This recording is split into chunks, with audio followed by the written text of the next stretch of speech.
Hello दोस्तों, स्वागत है आपका अपने यूट्यूब चैनल मैथ गुरु पर। मैं हूं जेपी सर और आप लोगों के लिए आज क्लास 10वीं का जो गणित है वो उसमें से हम दो चर वाले रैखिक समीकरण में से 3.3 का जो प्रतिस्थापन विधि है उनको आज मैं पूरा करूंगा। उनके बाद इसका सभी पार्ट बना दिया गया है, उसको जाकर लिंक है डिस्क्रिप्शन में जाकर के देख लें और आगे का वीडियो इसी तरह से जारी रहेगा। तो सबसे पहले 3.3 का जो 1 का 6 क्वेश्चन है उसमें पहला क्वेश्चन आप लोगों के पास ये है। चलिए इसको मैं सॉल्यूशन करके देखता हूँ। तो दोस्तों सबसे पहले तो हमारे चैनल पर नए हैं तो सब्सक्राइब कर ले चैनल को, क्योंकि यहाँ पर रटाया नहीं सिखाया जाएगा और गारंटी आप सीखेंगे। तो सबसे पहले यहाँ से हम बनाना प्रारंभ करते हैं। तो इसको हम सॉल्यूशन लिखें, दो समीकरण आपको दिया हुआ रहेगा तो हम ऐसे करके लिख लेंगे x + y बराबर क्या है 14। इसको समीकरण क्या बना लेंगे एक। इस तरह से फिर आपको दिया है x - y बराबर क्या है 4। इसको बना लेंगे समीकरण 2। अब यहाँ से किसी भी एक समीकरण से आप सॉल्यूशन कर सकते हैं। तो चलिए हम समीकरण 1 से सॉल्यूशन करते हैं। समीकरण 1 से समीकरण 1 आपका क्या है x + y बराबर 14। तो यहाँ से यदि x या y किसी का भी आप वैल्यू निकाल सकते हैं। तो चलिए हम यहाँ से x का वैल्यू निकालते हैं। तो x इक्वल आ जाएगा कि आपका x इक्वल आएगा 14, ये y प्लस का उस जाएगा तो आ जाएगा माइनस का y। ठीक है, तो x का वैल्यू अब आपका निकल चुका है। तो हमेशा यहाँ पर ध्यान रखना है, यदि x का वैल्यू पूर्णांक संख्या में अभी नहीं है, ये पूर्णांक संख्या में अभी नहीं है, तो इस वैल्यू को 1 से निकाले हैं तो समीकरण 2 में रखना पड़ेगा। ठीक है, यदि 2 से निकालते तो समीकरण 1 में रखना पड़ता। ठीक है, क्योंकि यदि 1 से निकाल के 1 में ही रखेंगे दोनों साइड बराबर हो जाएगा। इसलिए अभी हम लिखेंगे समीकरण 1 से मान निकाले हैं तो 2 में x का मान रखने पर। तो चलिए इसमें मान रखते हैं। तो समीकरण 2 आपका क्या है, समीकरण 2 है आपका x - y = 4। तो x की जगह पर आप क्या रखेंगे, x की जगह पर रखेंगे 14 - y और फिर इधर माइनस का y बचा हुआ है ये वाला। ठीक है, बराबर का क्या देंगे 4। तो यहाँ से आ जाएगा आपका 14 माइनस, देखिए y और y दोनों माइनस में है तो आपका जुट जाएगा 2y बराबर का क्या है 4। यहाँ से यदि हम आगे प्रोसेस करें तो यदि हम 14 को बस यहीं पर रखें और 4 प्लस में इस साइड आएगा तो माइनस का 4 हो जाएगा, बराबर का ये 2y इस साइड जाएगा तो माइनस के साइड जाएगा तो प्लस का हो जाएगा। तो अब यहाँ से आगे देखते हैं तो 14 में से 4 गया तो क्या बच गया आपका 10 बराबर 2y। अब यहाँ से यदि हम y का मान निकालें तो 2 पंजे कितना कट जाएगा 10, तो y का मान क्या निकल गया 5। ठीक है, ये आपका y का मान हो गया। अब y का मान किसी भी समीकरण में रख सकते हैं। तो यहाँ पर हम लिख देंगे y का, क्योंकि y का अब पूर्णांक संख्या में मान निकल आया है इसलिए किसी में भी रख सकते हैं। लिखते हैं y का मान समीकरण 1 में रखने पर। तो समीकरण 1 आपका क्या है x + y बराबर 14। यहाँ से यदि हम x + y की जगह पर क्या रखेंगे, y की जगह पर रखेंगे 5 बराबर देंगे क्या 14। ठीक है, x बराबर आपका आएगा 14 माइनस का 5, इसीलिए x का वैल्यू आपका आया कितना 9। ठीक है दोस्तों, यहाँ से x और y का वैल्यू आपका निकल गया, लिख देंगे अतः x बराबर 9 y बराबर 5, यही आपका आंसर है।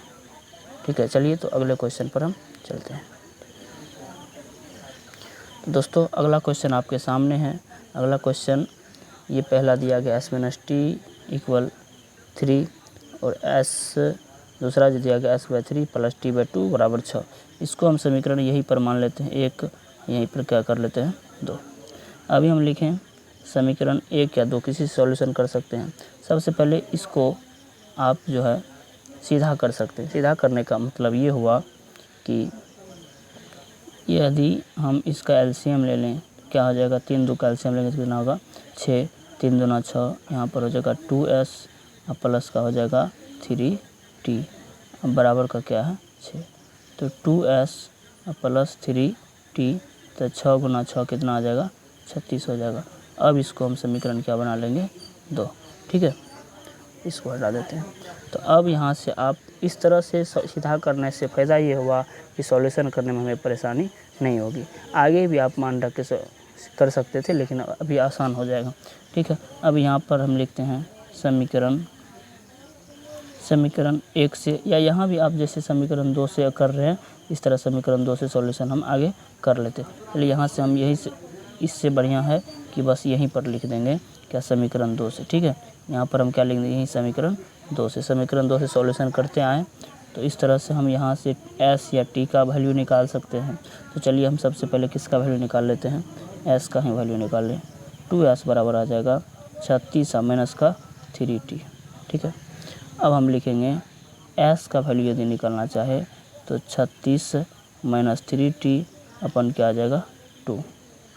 इस तरह से अब लिखेंगे समीकरण 1 में s का मान रखने पर, ठीक है। तो चलिए आगे हम समीकरण 1 क्या है, समीकरण 1 है s माइनस टी बराबर 3। s की जगह पर हम रखेंगे क्या 36 माइनस 3t बट्टे क्या रखेंगे 2, अब माइनस का इधर t है बराबर क्या है 3। इसके बट्टे में नहीं कुछ तो हम 1 कर सकते हैं, ठीक है दोस्तों। इसके बाद हम 2 1 का लघुत्तम यदि लेंगे तो 2 आ जाएगा। तो यहाँ से एक बार में 2 से एक बार में तो 1 से गुना करने से कोई परिवर्तन नहीं होगा, तो बस वही लिख देंगे। माइनस का चिन्ह है, 1 से 2 बार में यहाँ आ जाएगा 2t बराबर का क्या होगा 3। आगे देखें तो 36 इधर 3t और 2t हो जाएगा माइनस का 5t बराबर 2 को 3 से गुना हो जाएगा कितना हो जाएगा 6, ठीक है। यहाँ से लिखें 36, 6 को इस साइड ले आते हैं, उसके बाद इधर बच गया क्या 5t, इसको इस साइड लेके चले गए।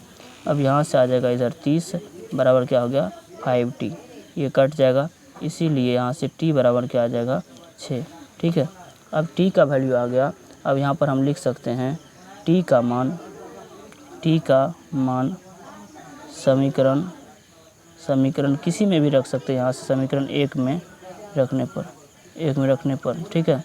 तो एक क्या है s माइनस टी की जगह पर 6 बराबर क्या लिखेंगे 3, इसीलिए s बराबर ये माइनस में सट जाएगा प्लस से 6 3 कितना हो जाएगा 3 प्लस क्या आएगा 6 बराबर क्या हो गया 9। अतः आप यहाँ से कर सकते हैं s बराबर 9 और t बराबर 6, यही आपका क्या हो गया आंसर, ठीक है दोस्तों। चलिए इसके बाद हम अगला क्वेश्चन पर चलते हैं। नेक्स्ट क्वेश्चन आपके सामने। तो सबसे पहले इसको समीकरण 1 बना लेंगे, इसको समीकरण क्या बना लेंगे 2 बना लेंगे। बस समीकरण 1 और 2 है, इस तरह से हम यहाँ से किसी एक समीकरण से सॉल्यूशन कर सकते हैं। तो चलिए हम सॉल्यूशन करते हैं समीकरण 1 से। तो यहाँ पर 3x माइनस वाई बराबर का क्या है 3। यहाँ से यदि हम x का वैल्यू निकालें तो 3x बराबर 3y माइनस के सेट जाएगा तो प्लस का y हो जाएगा, ठीक है। इसके बाद यदि हम x बराबर निकालें तो 3 प्लस y अपन क्या आ जाएगा 3 आ जाएगा। इस तरह से लिखेंगे समीकरण 2 में x का मान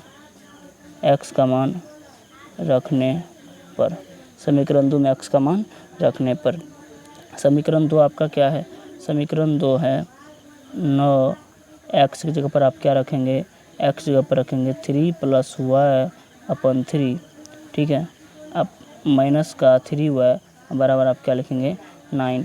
इस तरह से यदि हम आगे देखें तो यहाँ से 3 से इसको काट सकते हैं 3 बार में, अब आ जाएगा 3 तिया का 9, अब प्लस का 3y इधर का आ जाएगा ये, फिर माइनस का 3y बचा हुआ है बराबर क्या है 9। इस तरह से यदि ये दोनों फिर कट जाएगा तो 9 बराबर 9 आ गया।